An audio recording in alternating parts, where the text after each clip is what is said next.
Le 20 avril 1889, Adolf Hitler naît dans une famille catholique de ce qui est alors l'Empire d'Autriche, à Braunau-sur-Linn, une petite ville à la frontière avec l'Empire allemand.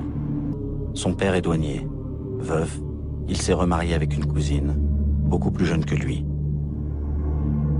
C'est donc un mariage consanguin.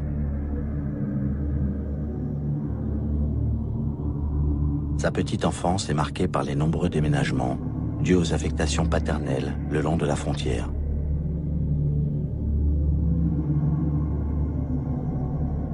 Écolier modèle dans le primaire, à 8 ans il sert la messe dans ce monastère. Il chante et s'exalte pour le don de soi des prêtres. Il admire leur sens de la mission. À 19 ans, à la mort de sa mère, il part pour Vienne. Il n'est pas prédestiné à la politique, puisqu'il rêve d'entrer aux Beaux-Arts. Grâce à son petit héritage, il va pouvoir vivre une vie d'artiste et de bohème. Sorti de sa province, il découvre les multiples communautés qui peuplent la capitale de l'Empire d'Autriche. Les Tchèques, les Polonais, les Italiens, les Croates ou les Juifs. Il dira plus tard: cela me parut l'incarnation de la profanation raciale.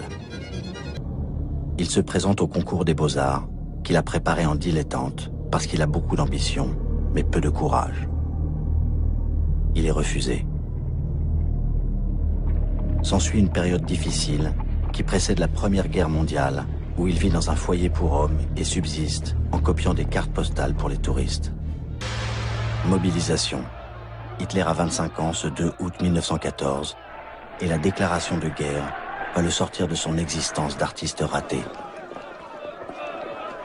Il a fui l'Autriche pour ne pas faire son service militaire et il est en Allemagne, à Munich, emporté par la vague de folie nationaliste qu'Hitler ait fait la guerre et que la guerre l'a fait.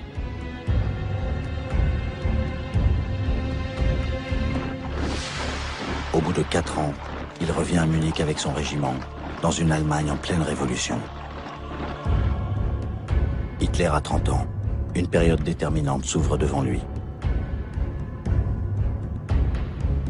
Il cherche avant tout à rester dans l'armée, qui désormais garantit l'ordre et la stabilité du nouveau régime du président socialiste, Friedrich Ebert.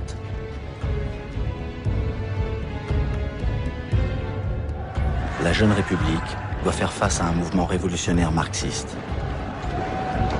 Les spartakistes, qui tentent de s'emparer du pouvoir, comme les bolcheviks l'ont fait en Russie 2 ans plus tôt. L'armée les écrase, aidée par des volontaires nationalistes, les corps francs, viviers du futur parti nazi. Dans l'armée, Hitler fait du zèle. Ce qu'il veut avant tout, c'est un toit et une gamelle. En 1919, il dénonce la honte nationale du traité de Versailles.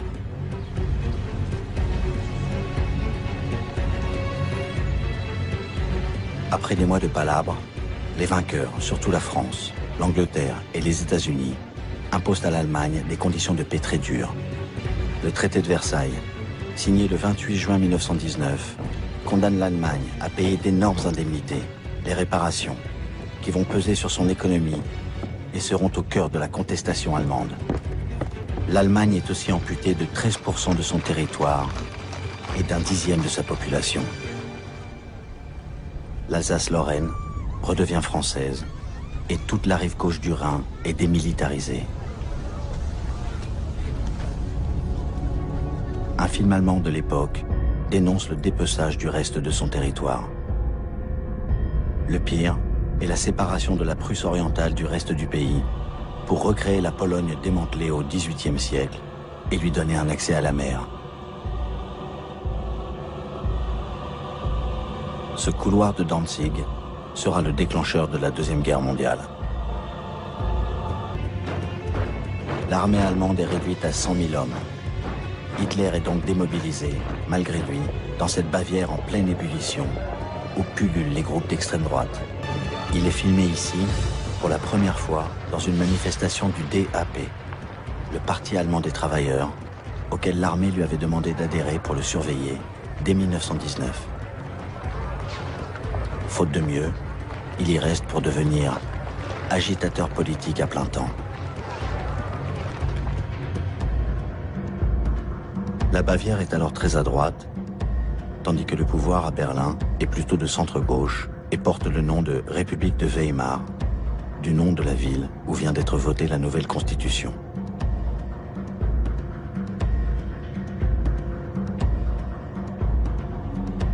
Hitler, transformé en Bavarois, hurle avec les loups contre les criminels de novembre, ceux qui ont signé l'armistice et le honteux diktat de Versailles.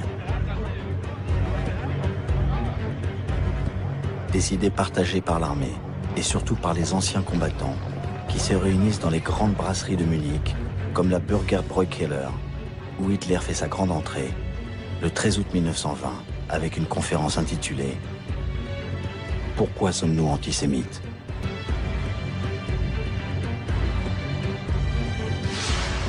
Hitler galvanise les excités de son groupuscule d'extrême droite qui le prennent pour chef. Alors il change le nom du parti. Hitler associe les deux termes, national et socialisme, pour ratisser large et pour montrer son anticapitalisme.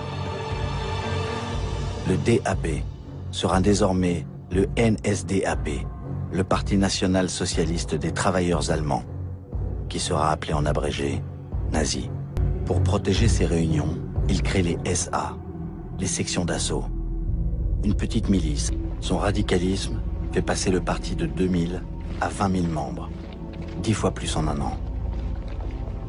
Tout paraît possible. En Italie, l'extrême droite, le parti fasciste de Benito Mussolini, vient de prendre le pouvoir. Le 11 janvier 1923, les Allemands assistent médusés à l'entrée fracassante des soldats français et belges qui viennent occuper la Ruhr, région minière et sidérurgique, parce que l'Allemagne rechigne à payer les fameuses réparations, les indemnités imposées par le traité de Versailles. Les Allemands ont froid. Les Allemands ont faim. Ils tentent de voler le charbon des Français. La République de Weimar est obligée d'importer du charbon et de payer ses mineurs grévistes. Ces dépenses énormes l'entraînent à faire marcher la planche à billets à toute allure. Le mark se déprécie d'une manière affolante. Les Allemands payent, un jour, le kilo de pommes de terre 1 milliard. Sur ce terreau de folle inflation et de chômage, l'extrême droite bavaroise se mobilise avec à sa tête le général Ludendorff.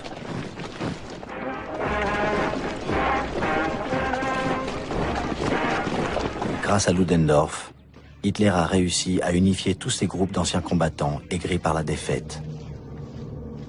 Il veut tenter un putsch, un coup d'État, marcher sur Munich, puis sur Berlin. L'armée et la police décident de rester fidèles au gouvernement légal. Que Ludendorff et lui vont quand même entraîner la population. Les deux camps sont face à face avec Hitler en gabardine blanche au centre. C'est un photomontage nazi destiné à fabriquer la légende du courage d'Hitler. En fait, il s'est protégé derrière son garde du corps, qui a été tué dans la fusillade. Car la police a tiré, mettant fin au putsch d'Hitler de 1923. Hitler a été arrêté et le Parti national-socialiste interdit. Hitler est accusé de haute trahison et du meurtre de 4 policiers. Il est condamné à 5 ans de prison et incarcéré dans une cellule relativement confortable qui donne sur la campagne. Ces conditions de détention ressemblent plus à un hôtel parce qu'il peut recevoir à tout moment les sympathisants nazis. Hitler ressent le besoin d'exposer sa vision du monde et ses principes politiques. Il dicte son livre à Rudolf Hess. Son texte, bâclé, est réécrit par des journalistes nazis. Mein Kampf, mon combat. Le livre renferme toute la conception du monde d'Hitler, dont les nazis vont faire la nouvelle Bible. Hitler sort de prison le 20 décembre 1924. Libéré sur parole pour bonne conduite. Le 27 février 1925, Hitler fait sa rentrée politique dans la fameuse brasserie de Munich, d'où il avait lancé le putsch, en réaffirmant sa position de chef des nazis. C'est alors que se produit un événement qui va le servir. Le premier président de la République de Weimar, le socialiste Ebert, meurt. Les Allemands doivent élire un nouveau président et voient le retour des croix gammées pour la campagne électorale. L'interdiction du parti nazi vient d'être levée parce qu'il n'est plus jugé dangereux. D'ailleurs, le candidat de l'extrême droite unie, qui est encore Ludendorff, obtient à peine 1% des voix. L'échec de Ludendorff est souhaité par Hitler, qui se débarrasse ainsi de son principal rival. C'est l'autre grand chef de 14-18, l'imposant maréchal von Hindenburg, qui est élu. Aux élections législatives de 1928, les nazis n'ont que 2,6% des voix. Au Reichstag, la Chambre des députés de Berlin, ces 2,6% d'électeurs allemands, surtout ruraux, ont permis l'entrée de 12 députés nazis. Ils font sensation parce qu'ils sont presque tous en uniforme de la SA. Une nouvelle crise économique très violente, partie des États-Unis, ravage le monde et surtout l'Allemagne. Les usines ferment les unes après les autres et le nombre des chômeurs atteindra le chiffre effrayant de 6 millions. Désespérés, ils sont nombreux à se tourner vers les nazis et vers les communistes, qui ont aussi leurs troupes de paramilitaires en uniforme. Communistes et nazis vont se heurter violemment dans toutes les élections qui suivent. Le résultat est incroyable. 100 députés nazis font leur entrée au Parlement allemand, le Reichstag, alors que s'annonce la fin du mandat du président de l'Allemagne, Hindenburg. Hitler est candidat à sa succession en 1932. À peine 10 ans après sa tentative de putsch et la prison, Hitler pourrait devenir président de l'Allemagne. 10 avril 1932, le verdict tombe. Hitler ne sera pas président. Hindenburg, réélu grâce aux socialistes, ne veut plus dépendre d'eux. Il provoque de nouvelles élections. Résultat des élections, 230 députés nazis. Hitler est désormais le chef du premier parti politique du pays. Pour la première fois, le pouvoir est à sa portée. Très vite, l'euphorie fait place à la déception. Le président Hindenburg refuse de le nommer chancelier, chef du gouvernement. En quelques semaines, Goebbels, à la tête de l'énorme groupe parlementaire nazi, réussit à paralyser le jeu démocratique. Aucune majorité ne peut se former. Goebbels annonce: il est grand temps de dissoudre cette assemblée qui ne reflète plus la volonté du peuple. Il faut de nouveau des élections, les 3e en un an. Elles auront lieu en novembre. Hitler pense encore en profiter. Les résultats de ces élections sont très décevants pour Hitler. Entouré de sa garde personnelle de SS, il rumine son échec. Il a perdu 2 millions d'électeurs et 40 députés. 3 mois plus tard, Hindenburg, toujours dans l'impossibilité de constituer une majorité, a fini par désigner Hitler chancelier d'Allemagne.